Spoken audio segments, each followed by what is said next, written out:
Hello po sa inyo mga kalingap. For today's vlog po, kasama po natin si Cleo. Ito dahil malapit ang pasukan, ano po natin, kumustahin po natin si Cleo. So Cleo, kumusta ka Cleo? Ano po, okay naman po. Ready lang mas-stress. Ready na mas-stress. Cleo, malapit na pala ang pasukan. O, ready ka na? Pasukan? Ready na po. Medyo kinakabahan pa. Bakit? Wala ka pang gamit? Hindi po, graduating ay. Pag graduating, mas marami daw pong gawa. Mas maraming gawain, may research ka. Marami po. Pero kaya mo naman yun. Kumusta pala yung ano yung, okay, ready ka na? May baon ka na. May baon ka na. Wala pa. Ready na po yung gamit. Ready na yung gamit. Di ba yun yung gamit na binigay ko sa inyo nakaraan? That's so dati nga, magkano nga yung ano yung baon mo per day? Ano po? Ikaw pala, so, baon per day pag napasok sa school. Mga ano po? Oo, nakaraan. Ano po? Sorry, 70 po. Pamasahe po yung 50. Tapos yung 20 na ano na. So, 70 times 5. 5 ang pasokan niya, 5 days ano? 70 times 5, magkano? 350? 350 ano? Kapagit ko na lang. Tama di ba? 7 times 5, 350. O 350 per week. So, 350, 1/4. Kaya naman pala. Kaya po natin pupuntahan sila Cleo sa ano, sa pang-allowance po niya. So, kaya naman, di ba? Kaya naman.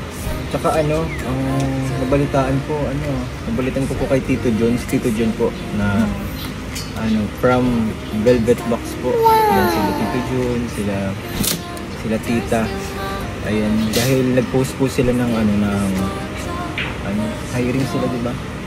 Hiring. So, in-endorse ko din si Cleo kasi naghahanap din si Cleo para matulungan ba? Cleo. So, kumusta yung pag-apply mo? Ano po, nag-submit na po ako ng biodata na hintay na lang. So, ibig sabihin, pasok ka na. nasa waiting list lang. Oo. Grabe. Opportunity. So, kaya mo naman yun pag sabay-sabay sa kaya kakayanin mo yun. Kumusta pala yung mga paano ka nakapag-enroll? Yung pinambayad po dun sa pang-enroll, nagtulog po ako yung mga parang kami pong dalawa ng goal. Wow! Pang-bayad po kami sa school. Anong ginawa mo? Tulong po kayo mga paglabo ako. Paglaba? Tsaka extra din po. Ano yung extra mo? Habang naghihintay sa Velvet? Hindi po nag-extra po kay mama kapag kunwari po, na si mama, ako naman po. Okay. Salitan kayo kumbaga. Maganda yun. Maganda nga. Instead na walang gawin. Okay yun. Pero yung sa farm, what if sabihan kayo. Natitayad na. Okay lang. Oo.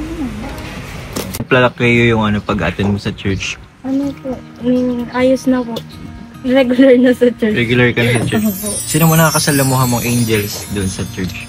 Nung recently po si Queen. Kaibigan ko na po si Queen. Tama ko yung? Si Ate Marian po, tapos si Ate Melka. Nung pag-youth camp.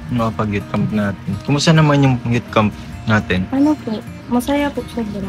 Kasi maraming mga bago, tas may mga bagong kaibigan. Bagong kaibigan. So, nag-enjoy ka naman? Opo. Kumusta yung experience? Nakakaiyak pala yun. Nakakaiyak? Iyakan po kami ng gabi. Grabe no? Iba yung iba yung impact. Masaya po, tapos mixed emotion doon. Pero masaya po, sobrang. Sobrang saya in all. Sana meron pang ganun next time. Yung di ba balita ko kumakanta ka na Leo. Kumusta naman yung kinakabahan. Pero ang ganda mo ng boses ni Cleo. So, nakanta talaga siya dati. Nakanta ka pala talaga dati. Anong pinaka-favorite mong kanta sa video? Okay. Wala.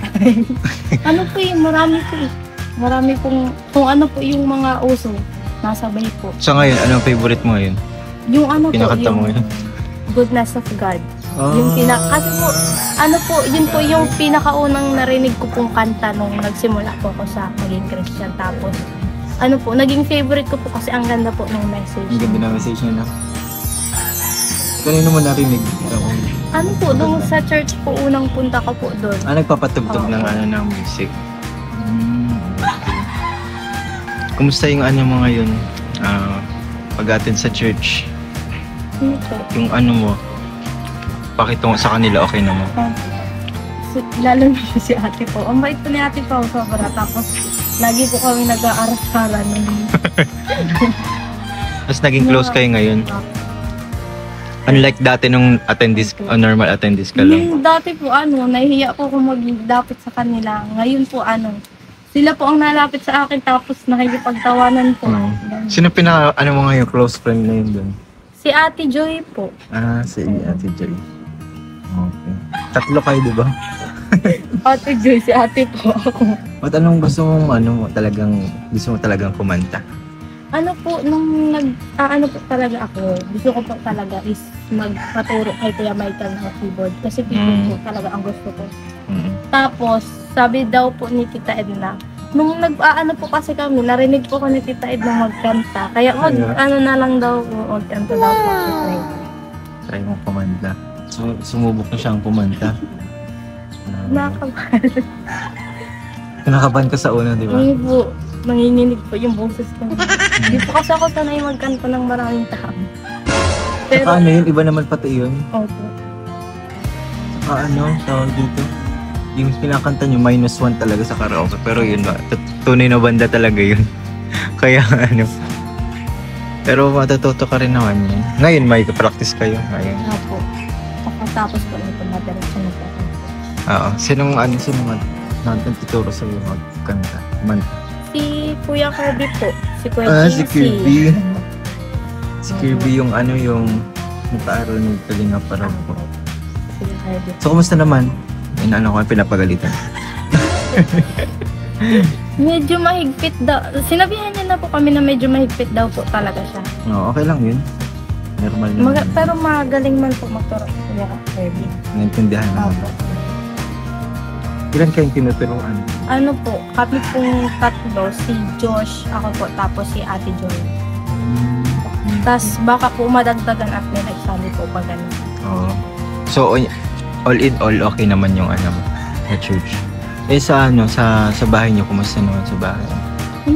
Maayos po, kasi lately po nagkakaroon na, nag-work po ulit si Papa. Ngayon, may work na siya ngayon. Pumagaling na siya. Buti naman. Anong work niya ulit? Ganun pa rin po, pintura. So, pwede din pala siyang ma-recommend ko kila Kuya. Kung sakaling may pipinturahan sa mga pabahay. Di ba? Na-accept siya ng ganun. Siya lang ba nagpipintura? Po, minsan po siya na solo. Minsan po, kapag may kumpanya kong nakuha na siya. So, ibig sabihin, pwede siyang kontrata. Kontrata pala. Sige. Pwede yun pag may mga bagong pabahay. Kay Inkit. Bagong pabahay, pwede yun dun. Maghahanap ng pintor. Nanonood ba si Papa mo ng Kalingap? Yung mga pabahay. Nakikita niya yung mga pabahay. Sa tingin mo, kaya niya yung magpintor ng ganung bahay? Mga yung mga simpleng bahay lang pero sobrang tibay. Yung ganun. Kaya naman po. Kasi napintura po yun si Papa ng mga building. Building? Ibig sabihin, kayang-kaya pala talaga yun. So dahil nga nabanggit mo na wala kayong baon, mabigay mo na kay Clay. Kay Clay Banks. Gating to kay from Tita. Ayaw niya kasi magpakilala. From Tita lang. From Tita. 1.5 daw sa'yo. Thank you po. Thank you po kay Tita. Tita ganda na lang. Tita ganda. Anonymous. Thank you po. May pambakal na pa ako. Siyempre dahil nga mapasok ka na din. At siyempre yun, galing sa akin 1K. Thank you po, Kuya. Bali, may 2.5 ka na. Pwede na kahit papaano, 2 linggo. Wala pa naman yung projects. May kulang ka pa ba sa gamit na sinabigay? Wala? ano na lang po, mga ano po ko ng sapatos ko. At Bibili ka pa ng sapatos mo. nasira po kasi yung sapatos ko. Anong sapatos niya ba doon? Ano, black shoes? Yung ano, yung sinashine? No. Yung bumili nung ano, nakashine na sapatos yung pang Gordia. Mga CAP. Ano po yun, yung pang CAP po yun. Pang CAP? Kasi Hindi yun pwede? hindi ko po alam. Pero pwede man po yun at least nagagamit po. What is na plan? Saka hindi ka na magkikiwi. Pupunasan mo na lang kahit ano. Malinis na ito ng basahang ano.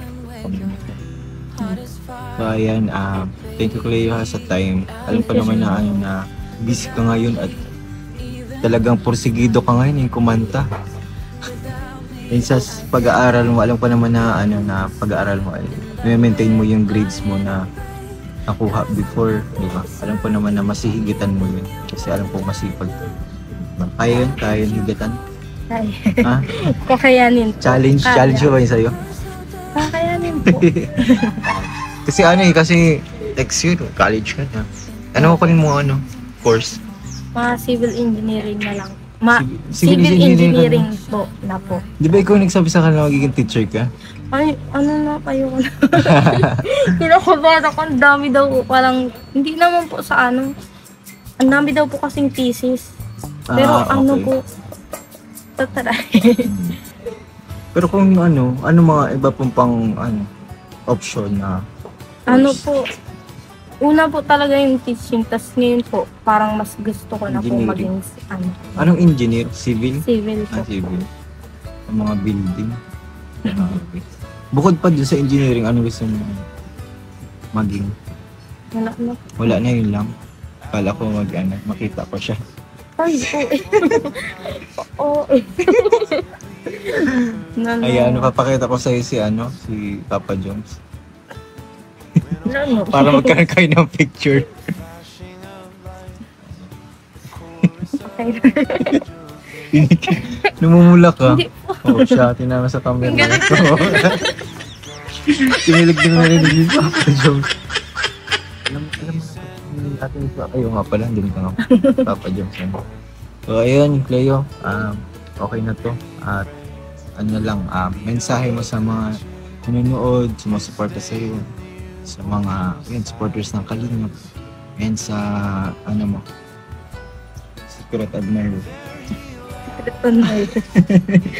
Ano po, thank you po sa lahat po ng nanonood ng channel niya po, Kuya, kasi nga nakakatulong din po siya sa amin na mga beneficiaries niya po. Especially po sa iyo, Kuya, kasi nagiging way po kayo, tas natutulungan niya din po kami. Kahit sa church na tulungan niyo din po ako eh. Tapos, thank you po kay Tita Edna. Kasi lagi niya po kaming inaano eh. Nagabayan ka Opo. lang. Tok yung paggabay sa inyo. No? Opo. Lagi po talaga kaming yun. talaga. Kaya nagpapasalamat po ako. Tapos continue pa rin po sa pagpanood ng mga gantong vlog. Kasi po, nakakatulong po kayo sa pagpapanood tsaka sa hindi pag-skip ng vlog. Nakakatulong din po yung yung nagva-vlog para po makatulong sa iba. Yes. And sa mga nagbigay sa iyo, diba? Opo. Thank you po Tita. kay Tita Ganda na lang. Tita Ganda. Tita Ganda po. From Tita yan. Oo. Ayaw niya Thank you magpakilala. po. Thank you na.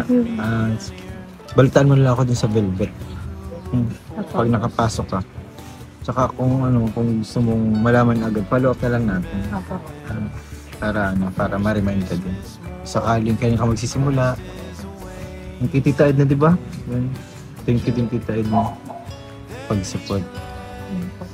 Ano bang pagkakilala mo kay Tita Edna? Ano yung pagkakilala mo kay Tita Edna? Bukod sa mabait. Ano po si Tita Edna eh, maalaga po siya kahit hindi niya po Sa dugo. dugo. Sobra po. Tsaka ayun po, yung sa kwento po ba ni Ate Grace na Napanood mo yun sa premiere. ayun po, nararanasan ko din po yun kay Tita Edna. Tsaka kami po nila siya, nararanasan po namin yung sa kay Tita Edna. Kaya, yun po. Grabe yung pagtulong at pagturing sa inyo. So ayun mga Kalingap, thank you po sa inyo sa pag-suporta, pag-sip ng ads po mga Kalingap. Malaking tulong po yan. Mas marami pa tayong matutulungan ng mga Kalingap. And yun po, God bless everyone. And see you sa next vlog. Bye-bye.